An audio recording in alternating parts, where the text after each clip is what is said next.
राम आपके रहने से कष्ट होगा। मैं आपको जानता नहीं हूं कि आप कौन हैं। राम जी बोले आप मुझे जानते हैं। वाल्मीकि ऋषि बोले केवल आपको नहीं, मैं सीता जी को भी जानता हूं और आपके भाई साहब को भी जानता हूं, मैं आप तीनों को जानता हूं। राम जी बोले कौन है हम? वाल्मीकि ऋषि बोले राम श्रुति से तु पालक राम तुम जगदीश। आप वेद की मर्यादा के रक्षक हैं, आप वेद के पालक हैं। राम तुम जगदीश, आप जगदीश हैं। और ये जो बगल में खड़ी हैं सीता जी, माया जानकी, ये सीता जी आपकी माया शक्ति हैं। ये माया रूपी सीता जी ही आपके रुख को, इशारे को देख करके सृष्टि को जन्म देती हैं, उसका पालन करती हैं और अंत में विलय करती हैं। ये सब सीता जी करती हैं। लक्ष्मण जी बोले मैं कौन हूं? वाल्मीकि ऋषि बोले आप 1000 सिर वाले शेष अवतार हैं, शेष नारायण है। सहस शीस अहीस महिधरु लखन सचराचर धनी। और राम जी मैं ये भी जानता हूं आप तीनों मनुष्य का रूप धारण करके यहां धरती पर लीला करने के लिए और दानवों का दमन करने के लिए अवतार लेकर के मेरे सामने आए हैं। प्रभु मैं सब जानता हूं आपके विषय में। राम जी मुस्कुराए, बोले आप तो सब जानते हैं। लक्ष्मण जी बोले राम जी से भैया एक बात बोलूं, 2 दिन पहले वो केवट जी मिले थे गंगा किनारे। वो केवट जी भी कह रहे थे कि मैं आपका मर्म जानता हूं। आज ही बाबा जी मिले हैं, ये भी बोल रहे हैं कि मैं आपका मर्म जानता हूं, आप कौन हैं। जो मिल रहा है सब आपका मर्म जानता है, अब मैं कुछ नहीं जान पा रहा हूं, ये चल क्या रहा है। राम जी बोले लक्ष्मण जी से कि वाल्मीकि ऋषि से पूछो ये कैसे जान गए।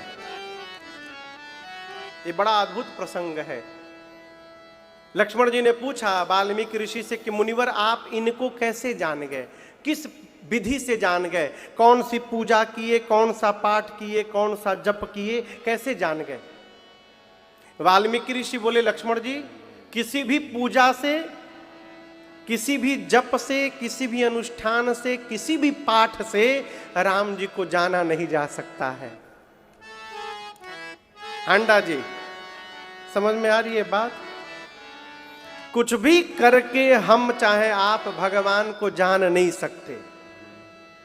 और बुरा ना मानिएगा, जो कही रहा है सूरी जी कि आओ आओ हम जनवा देंगे भगवान को, आओ आओ, तुरंत भागिए, ठगने के लिए बुलाया जा रहा है।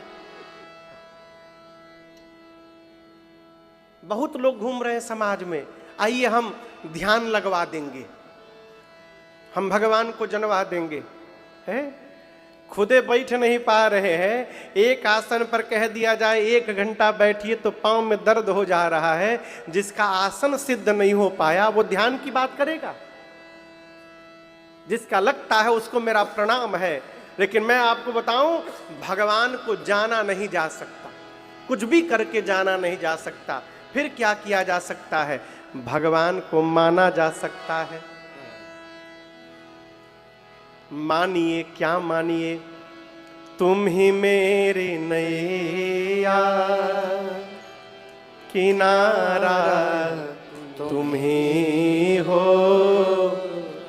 मेरी जिंदगी का सहारा, तुम ही हो, तुम ही मेरी नैया किनारा, तुम ही हो मेरी जिंदगी का, मेरी जिंदगी का सहारा, तुम ही हो मेरी जिंदगी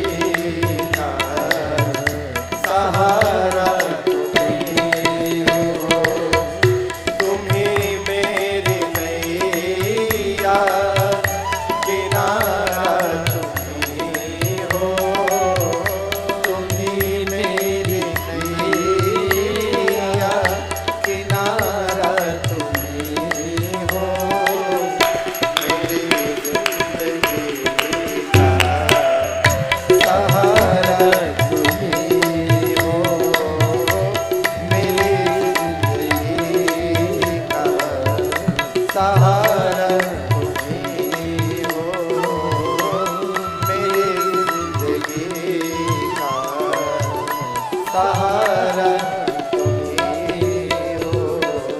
भगवान को मानिए, भगवान सब कुछ है। हम लोग जब गणित में मैथ पढ़ते थे स्कूल में, आप लोग भी पढ़े होंगे, तो जिस सम का उत्तर नहीं मालूम रहता था पहले मान लेते थे। पढ़ा है ना? माना संख्या x है, अब मान करके सॉल्व करते थे तो पता चलता था अंत में कि x की वैल्यू क्या है।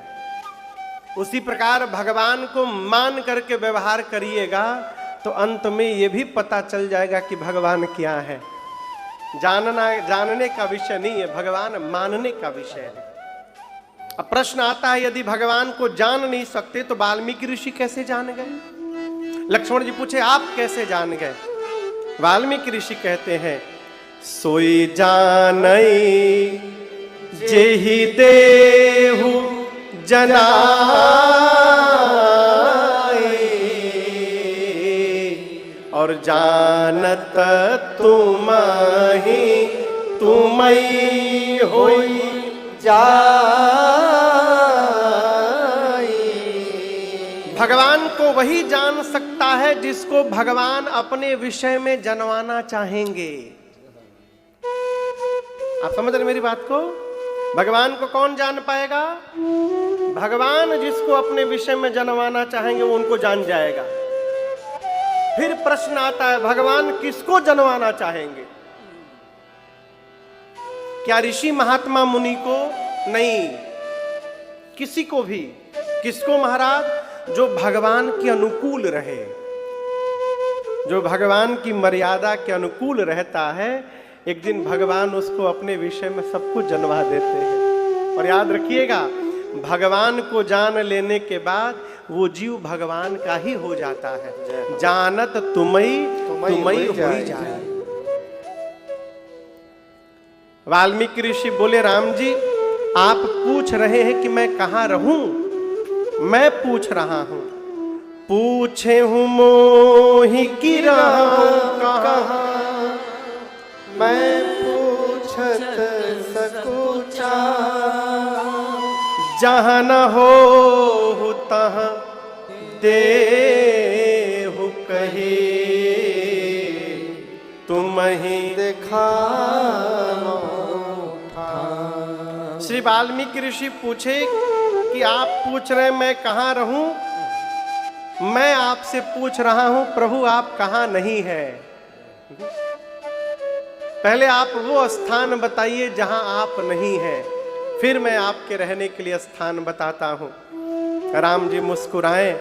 यहाँ श्री वाल्मीकि ऋषि ने राम जी के रहने के लिए 14 स्थान बताए। कितने स्थान? 14। जोर से बोलिए। 14। 10 4 14। और ये 14 स्थान कहीं बाहर नहीं है, ना होशियारपुर में है, ना जलंधर में है, ना फगवाड़े में है। कहाँ है? ये हमारे आपके शरीर में है, हमारे जीवन के व्यवहार में है। मैं एक एक करके स्पर्श कर रहा हूं, आप ध्यान से सुनिए। सबसे पहला स्थान वाल्मीकि जी ने राम जी को रहने के लिए बताया।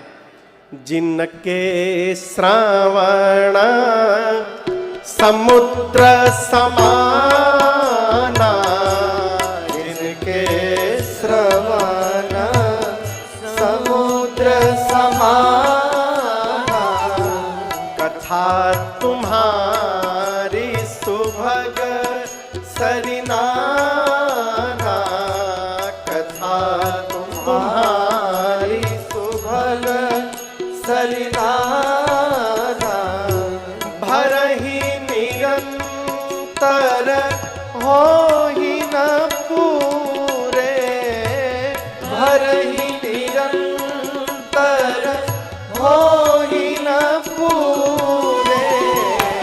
इनके हिय तुम कहूँ गृहरूरे, इनके हिय तुम कहूँ गृहरूरे, तिनके हिय तुम कहूँ गृहरू रे तिनके हिय तुम कहूँ गृह रे।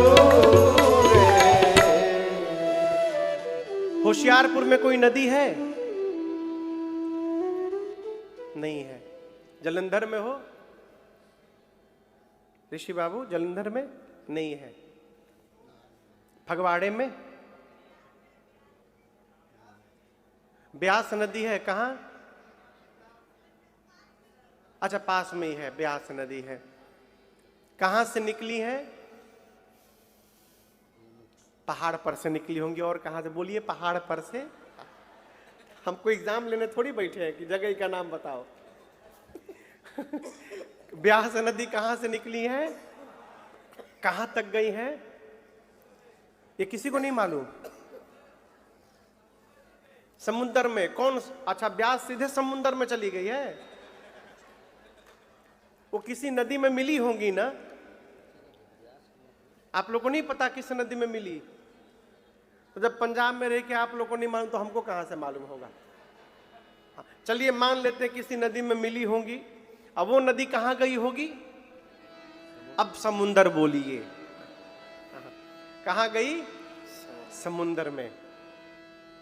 अच्छा, आप बताओ, किसी भी नदी को समुंदर ने इनविटेशन कार्ड भेजा था कि आओ आओ मेरे पास? बुलाया था क्या? नहीं। लेकिन नदी जब निकलती है और आप कितना भी बांध बना दीजिए, देखिए टिहरी बांध बनने के बाद भी गंगा मानी नहीं, उसको पार करके और गंगा सागर में जाकर मिल गई। आप नदी पर कितना भी बांध बनाइए, नदी सभी बांधों को पार करते करते एक दिन समुद्र में जाकर विलीन हो जाती है। लेकिन आप दर्शन करिए, निरंतर नदियां समुद्र में आकर मिलती हैं, निरंतर। लेकिन आज तक कभी समुद्र ने ये नहीं कहा कि अब मत आइए आप लोग, मैं भर गया हूं। कभी समुद्र ने कहा? नहीं। निरंतर नदियां आती हैं लेकिन कभी समुद्र भरते नहीं है।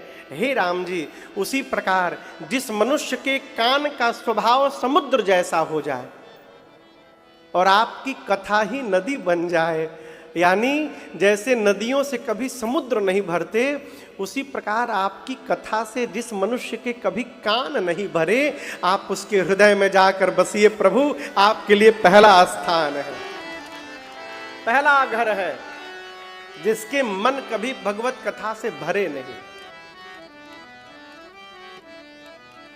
गोस्वामी जी तो सूत्र देते हैं, अघाना समझते हैं, अघा जाना अवधि शब्द है। अघाना मतलब मन भर जाना। अब हमारा मन भर गया है, कहते हैं हम अघा गए हैं। अब गोस्वामी जी कहते हैं, क्या चौपाई है वो? भरहि निरंतर हो। अघा ही में बोल रहा हूं, कहां पहुंच गए आप? क्या चौपाई है?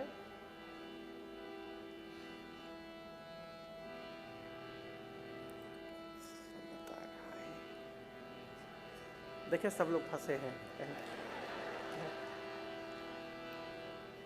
रामचरित जे सुनत अघाही। रामचरित्र सुनकर जो अघा रहा है, गोस्वामी जी कहते हैं, रस विशेष जाना तिन नाही।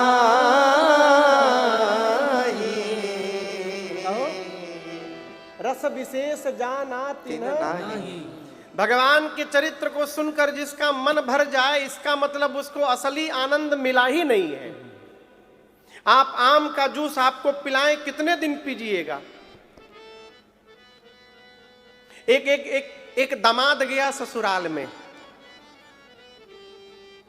ससुराल में पंजाब की कहानी नहीं है, ये पूर्वांचल की कहानी है, इसलिए आप लोग अपने ऊपर न ले लीजिएगा। एक दामाद गया ससुराल में, सोचा कि जाएंगे ससुराल, 3-4 दिन रहेंगे, खूब चकाचक भोजन मिलेगा, ससुराल में कितना स्वागत आनंद की वर्षा होगी। सवेरे सवेरे बजा पहुंचा, उसकी सास देखी तो नाचने लगी। अरे दामाद जी आ गए, दामाद जी मेरो अंगना में पधारो। खूब स्वागत की सास, हाँ, खूब आनंद मनाई। दामाद जी नहाए वहाए, फ्रेश हुए, तुरंत पालक की भजिया लाकर सास रख दी। भजिया समझते हैं ना, पकौड़ी, पकौड़ी, हाँ, यहाँ क्या बोलते हैं पंजाब में? पकौड़े पकौड़े पकौड़े, पकौड़े, हाँ। अच्छा, पकौड़ी पंजाब में आके पकौड़े हो गए। तो पालक के पकौड़े लाकर सास दे दी। दामाद जी बोले देखा, ससुराल में आते पालक के पकौड़े मिल गए, क्या बात, आनंद आएगा, खूब पकौड़े खाएं। दोपहर में सास बनाई पालक पनीर। दामाद प्रसन्न, क्या बात, पालक पनीर मिला। रात को आलू पालक, रात में क्या बना? आलू पालक। चल ठीक है। अगले दिन फिर सवेरे पालक के पकौड़े, पालक साग, रात को पालक। 4 दिन बेचारा पालक खाता रहा, उसकी सास और कुछ बनाए ही नहीं। सुबह पालक, दोपहर पालक, रात को पालक। 4 दिन पालक खाते खाते वो त्रस्त हो गया। 5वें दिन सुबह सास पूछी, बाबू क्या बनाए हम आज? बोला माता जी बनाइए मत, हमको खेत दिखाइए पालक वाला, बनाइए कुछ मत, हमको केवल खेत बता दीजिए कहां से आप तोड़ के ला रही है, हम जाएंगे वहां से चर के चले आएंगे। जब पाल के खाना है तो बनाना क्या है? उसी प्रकार आपको एक ही सब्जी नित्य खिलाया जाए तो आपका मन भर जाएगा कि नहीं भर जाएगा? बोलिए, भर जाएगा, आप अघा जाएंगे। लेकिन भगवान की कथा सुन सुनकर जो अघा रहा है, इसका मतलब उसको वास्तव में आप उसके हृदय में अकेले मत रहिए, सीता जी और लक्ष्मण जी के साथ जाकर विराजमान होइए। आपके लिए दूसरा घर बता रहा हूं, जिसकी आंखें आपको देखने के लिए ललायित रहे, आंखें भगवान का दर्शन करें। 2 घर हो गए, अब तीसरा घर वाल्मीकि ऋषि बोले, जस तुम्हार मानस विमल हंसिनी जी हाजास, मुक्ताहल गुणगन चुनई, राम बसहु हिय पास। हंस आप लोग देखें, हंस कौन कौन हंस देखा है? अच्छा, इतने लोग देखे। पंजाब में हंस बहुत है का?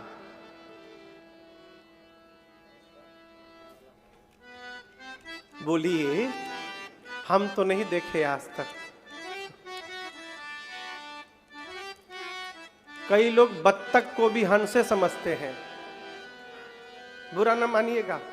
हम लोग एक बार बेगूसराय में कथा गा रहे थे, पूज्य महाराज श्री के साथ में था, तो जो रखे थे बहुत बड़े आदमी थे, उनका बहुत बड़ा फार्म हाउस था। तो महाराज जी से रोज कहे, सरकार चलिए हंस देखिए, हंस। वो 3-4 दिन कंटिन्यू बोले, सरकार हंस देखिए मेरे फार्म हाउस में। महाराज जी हमसे बोले, बेटा हंस यहाँ कैसे आ गया? हंस तो मानसरोवर में रहता है। तो एक दिन हम लोग भी उत्सुकतावश चले गए हंस देखने। गए तो देखे तालाब में बत्तख घूम रहा था। बत्तख समझते हैं? अंग्रेजी में क्या बोलते हैं उसको? Duck duck, pack pack pack करता है। वो बत्तख घूम रहा था। वो बत्तख कोई हंस मान बैठे थे। हंस मान सरोवर में होते हैं। हाँ, कहीं उड़ के 1-2 आ गए होंगे, पंजाब में बात अलग है, लेकिन हाँ, कहाँ होते हैं? मान सरोवर में घूमते हैं और मोती चुगते हैं। ठीक, वाल्मीकि ऋषि कहते हैं, प्रभु आपकी कथा भी मान सरोवर है। एक सरोवर है, तालाब, वो मान सरोवर है, तो ये राम कथा मानस सरोवर है, ये सरोवर है। और इस मानस सरोवर में जिस भक्त की जिह्वा हंसनी बनकर विचरण करे और आपके नाम और गुण रूपी मोती का चयन करे, हे राम जी आप उसके हृदय में जाकर बसिए, आपके लिए तीसरा घर। और सीधा सीधा यदि आपसे कहूं तो जिस मनुष्य की जिह्वा निरंतर भगवत नाम में लगी रहती है और भगवत गुणानुवाद में लगी रहती है, उसके हृदय, वाल्मीकि ऋषि कहते हैं प्रभु जिसकी जिह्वा आपके नाम का जप करे, आप उसके हृदय में जाके रहिए, आपके लिए 30 घर। अब चौथे स्थान में व्यवहार का दर्शन करिए। बाबा कहते हैं प्रभु प्रसाद सुचि सुभग सुवासा। जिस मनुष्य की नाक सुगंध आपको अर्पित करके ले, आप लोग सेंट लगाते हैं ना, सेंट, परफ्यूम, इत्र कुछ भी लगाते हैं, पहले क्या करिए, एक रुई में उसको लगा करके सुगंध को अपने ठाकुर जी को लगा दीजिए, भगवान को, और फिर प्रसाद बना करके अपने स्वीकार करिए।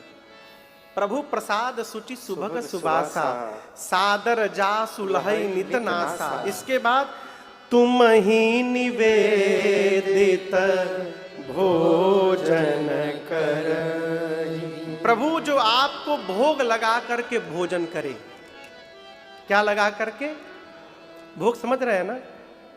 आप में से कौन कौन भगवान को भोग लगाते हैं? नित्य, डेली। काजू किशमिश का नहीं, भोजन का। घर में जो भोजन बनता है भोग लगाते हैं डेली, अच्छी बात।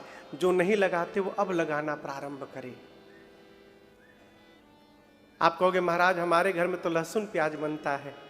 देखिए हमारे बोलने से कोई छोड़ने ओढ़ने वाला है नहीं, लेकिन हम एक निवेदन करेंगे, यदि लहसुन प्याज बनता है तो कोई बात नहीं, आप एक काम करिए, दोपहर में दाल रोटी लगाइए, रात में दूध रोटी।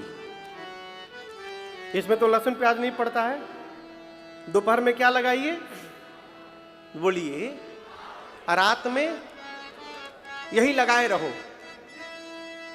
दोपहर में दाल रोटी, रात को दूध रोटी, दाल रोटी दूध रोटी, इतना लगा दो भोग कि भगवान का मन दाल रोटी दूध रोटी खाते खाते भरी जाए, भगवान त्रस्त हो जाए दाल रोटी देख करके। फिर जिस दिन भगवान को पनीर की सब्जी खाने का मन होगा, भगवान ही आपकी मति पलट देंगे और आप लहसुन प्याज बंद करके भगवान को 56 प्रकार के व्यंजन भोग लगाने लगेंगे। लेकिन लगाना प्रारंभ करिए। रे भगवान ये नहीं कहते कि मैं 56 भोग ही खाऊंगा, आप तो जो खिलाइएगा वो खाने को तैयार है। शबरी ने कौन सा 56 भोग खिलाया था भगवान को, है? विदुर जी के घर कौन सा भोग मिला था? दुर्योधन की मेवा त्यागी, दुर्योधन की मेवा त्यागी। कहाँ गए? साग विदुर घर खाई। सूरदास जी कहते हैं सबसे ऊंची प्रेम सगाई, सबसे ऊंची प्रेम सगाई। एक घर में कलकत्ता में विनय और हम दोनों लोग गए, बहुत पहले की बात है। तो वो अपने पूजा घर में ले जाकर हमको बिठा दिए। बाबा जी, अब मैं जाकर बिने हम बैठे तो दोनों लोग देखे तो जितने भगवान थे सबके आगे भोग रखा हुआ था। भोग क्या रखा हुआ था? इतनी बड़ी कटोरी, स्टील की इतनी बड़ी, इतना बड़ा गिलास, हर कटोरी में 2 ठे काजू और 2 ठे किशमिश और गिलास में पानी, हर भगवान के सामने रखा हुआ था। हम विनय से पूछे कि इस साइज की और इस साइज का गिलास कटोरी बनाता कौन है? तो हम उनसे पूछे ये क्या है? बोले भगवान को भोग लगा, रोज लगाता हूं, डेली लगाता हूं काजू किशमिश, और ये भगवान का अलग बर्तन है। मैं मन में सोचा अपने पानी पीते हैं गिलासा में, अब भगवान को छुटकी गिलासी में है? और कहते हमारे पर भगवान की कृपा नहीं हो रही है। इस जन्म में तो होने से रहा, देखिए भगवान नहीं कहते हमको सोने की थाल में खिलाइए, जिस बर्तन में आप भोजन करते हैं उसी बर्तन में खूब बढ़िया कटोरी में दाल निकालिए, बगल में 2 तरह की सब्जी बना लीजिए, एक सूखी सब्जी एक गीली सब्जी। हाँ, दाल और सब्जी के ऊपर थोड़ा धनिया पत्ता छिड़क दीजिए और रोटी में घी लगाकर उसको 2 बार फोल्ड करके सजा के रख दीजिए। कितनी रोटी महाराज? तो जितनी आप खाते हैं। बगल में थोड़ा सलाद रख दीजिए और तवे पर मिर्चा को भी थोड़ा भून करके उसको भी रख दीजिए। हो सके तो राम रस बगल में रख दीजिए। राम रस समझते हैं? नमक को साधु शाही में राम रस कहते हैं। राम रस रख दीजिए, भगवान को मन करेगा कहीं मिला लेंगे, ऐड कर लेंगे। और उसके बाद गिलास में पानी लेकर के भगवान के सामने भोग रखिए और कहिए प्रभु आप भोग लगा दीजिए तो आपका जूठन प्रसाद पूरा परिवार प्राप्त करेगा। प्रभु ये प्रकार विधि है। ये भगवान के लिए भोग लगाने का स्वभाव बनाइए। कौन कहता है भगवान नहीं खाते हैं? खिला कौन रहा है? आज कल हमको कोई मिला यहाँ पर कि आज ही मिला? हाँ, आज ही में ना समिति के कोई भैया थे, बोले महाराज जी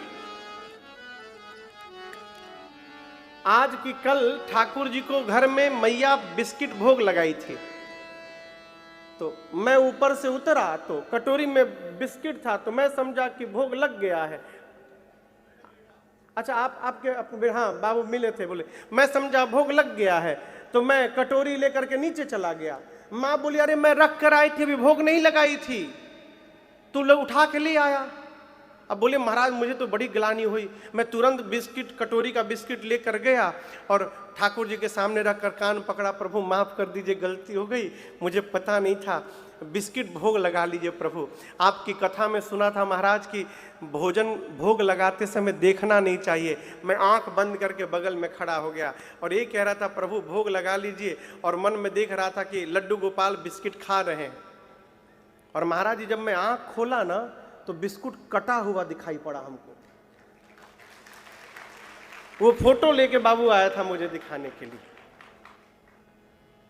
भोग लगाइए, आपको आभास होगा भगवान आपके घर में भोजन पाने लगे हैं।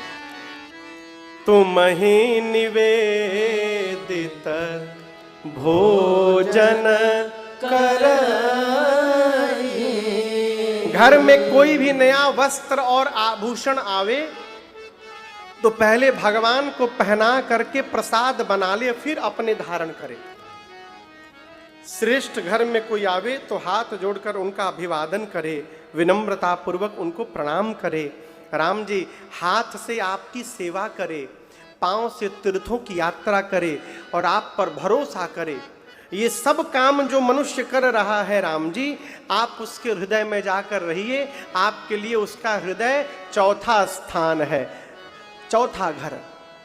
अब पांचवा स्थान, मंत्र राजनीत जपहि तुम्हारा, पूजहि तुमहि सहित परिवारा। तर्पण होम करहि विधि नाना, विप्र जेवाई देहि बहुदाना।